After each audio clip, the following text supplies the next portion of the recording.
So I love this question because pretty much if you are a business owner or you run a department or you run a company, you need a virtual assistant. Mm. There is no boundary, there is no parameter, there's no restriction on who can have a virtual assistant. We actually have a freebie that we like to share called How Do I Know When I'm Ready for a Virtual Assistant? Because there's so many things that your virtual assistant can do for you to lighten your load so that you're not overwhelmed.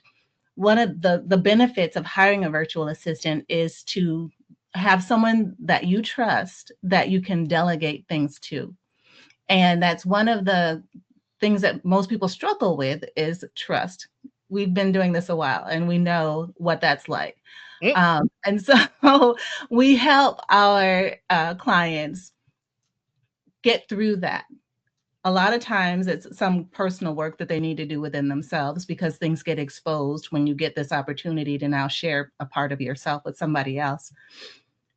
But once they work through that by delegating one small thing, just taking one small thing off of their plate, and when someone consistently does great work, then trust gets built little bit, little block by little block.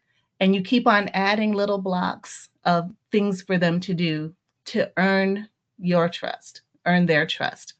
And once that trust continues to grow, you quickly begin to realize how capable your person is and how your person is for you. They want you to be successful. They want you to be rested. They want you to be clear headed and able to think about the future instead of constantly putting out fires. And so when you realize the partner that you have in a virtual assistant, it's much easier to delegate more things more frequently with larger um, Tasks. more tasks. Yes, thank you.